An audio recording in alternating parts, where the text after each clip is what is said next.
बाबु नानीहरू पहिला हामी पूजाको भात खुवाएको भिडियो हेरौँ अनि यसको फन्नी कमेन्ट पढौँ ल।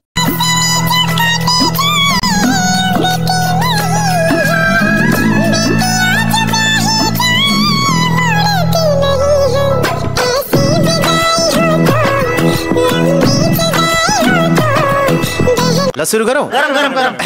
ए त्यो छोको नानीलाई नि दियो न। मेरो साथीको बिहेमा मेहन्दी लगाएको बेला पिसा भएर मैले सुरुवाल खोलिदिएको याद आयो यो भिडियो देखेर। मनमा एउटा प्रश्न आयो, हग्स आयो भने के गर्ने? अरे कहना क्या चाहते हो? मैं नहीं बताऊंगा। माया एउटा सम्म बिहे अर्को सम्म यार जीवनमा दुःख लाग्दो। कसलाई दाइ बनाउँदा के हुन्छ? नाइ दाइ किन बनाउने? यति बेला दिशा आयो भने के गर्ने? Good question. बाबु नानीहरू पहिला हामी र्यापले बाजेलाई हाम्दै गरेको भिडियो हेरौँ अनि यसको फन्नी कमेन्टहरू पढौँ ल। ऊ मेरो बाल्यकालदेखिको मिल्ने साथी, हाम्रो मित्रता और सम्बन्ध भन्दा माथि। शहर घुम्न जान्थ्यौं हामी राति राति भागी घरमा आमा बुबालाई ढाँटी मर्न र मार्न तयार एकअर्काका लागि सधैँ सँगै बस्थ्यौं। स्कुल पढ्दा हामी दुबई नजाने यदि एउटा बिरामी जे पनि बाँड्ने हाम्रो राम्रो थियो बानी। ल सुरु गरौँ। बाजे ठुलो भएर कलाकार बन्नुहुन्छ। Thank you. त्यही गर्छन् भनेर हो मैले मेरो बाबाले मोबाइल नदिएको। शाबाश बेटा। कि राम्रो र्यापलाई बाले भजन बनाइदे। हमारे यहाँ ऐसा ही होता है। हुने बिरुवाको चिल्लो पा। चल बस रुलाएगा क्या? भयो ससुरा बाबु घरमा आउनु रे सासु आमाले भन्नुभएको। तपाईहरु दुईजना जाँदै गर्नुस्, यो एउटा चुरोट खाएर आउँछु। टोकेकै हो, मैले टोक्छ। चोट निकालेको छैन। निस्केको छैन। टोक्छ, डाम्दै बस्छ। त्यही हो।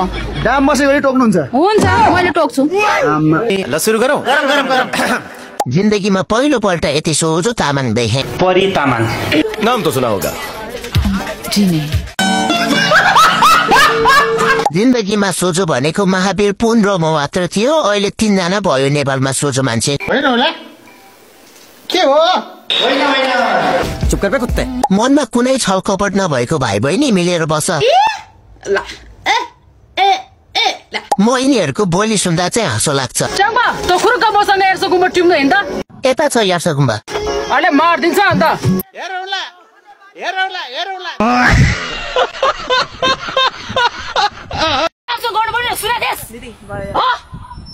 राइट भन्दा लेफ्ट हानेछ, लेफ्ट भन्दा राइट हानेछ। मेरो मर्जी। के हो तेरो प्रेजेन्स अफ माइन्ड? पछाडिले भनिरहेछ दुईटा भइसक्यो स्मार्ट एन्ड ह्यान्डसमको, सुन्नु पर्दैन? म चाहिँ त्यहाँ मैले गर्ने हो टास्क। होइन होला मैले जित्ने हो। तिमीहरू खेल्ने होइन यहाँ। हो गाइड गर्नु सक्छ मैले गर्दा। सुन क्या, ये भी मेरी गल्ती है। ल सुरु गरौँ। गोरुलाई पानी खुवाउन लाएको थिएँ, गोरु तर्सिएर किलो भाँच्यो। नयाँ जोगीले खरानी धेरै घस्छ। कराउँदा पनि सुहाउने गरेर कराउनु नि। यो भोइस चाहिँ कब्जत भएको मान्छेलाई खुब दबाई हुने देखे। भाइ भने पो बुझ्छ त। कैसा लगा मेरा मजाक? बाबु नानी पहिला हामी यो रत्यौली काण्ड हेरौँ अनि यसको फन्नी कमेन्ट पढौँ।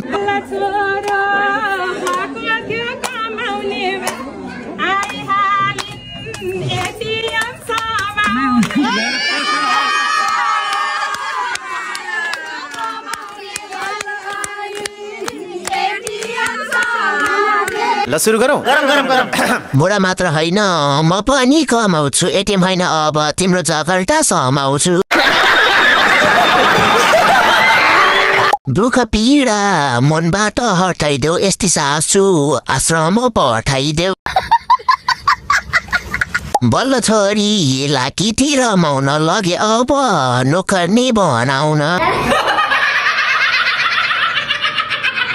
आफ्नो टेक्न पाएको छैन, बुहारीले वचन लाउन थाले। हमारे यहाँ ऐसा ही होता है।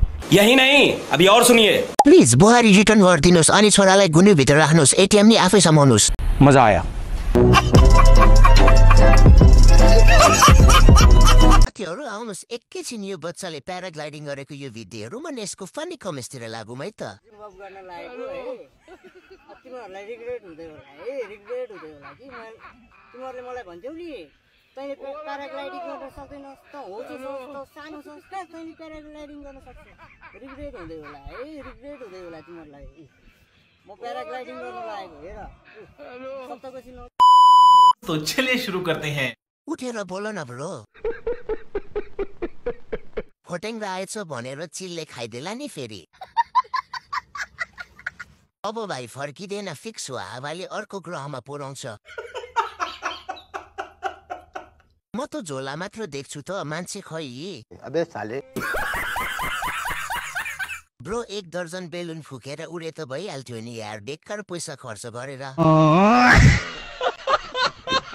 भाइले प्याराग्लाइडिङ गरेको कि प्याराग्लाइडिङले भाइलाई गरेको हो?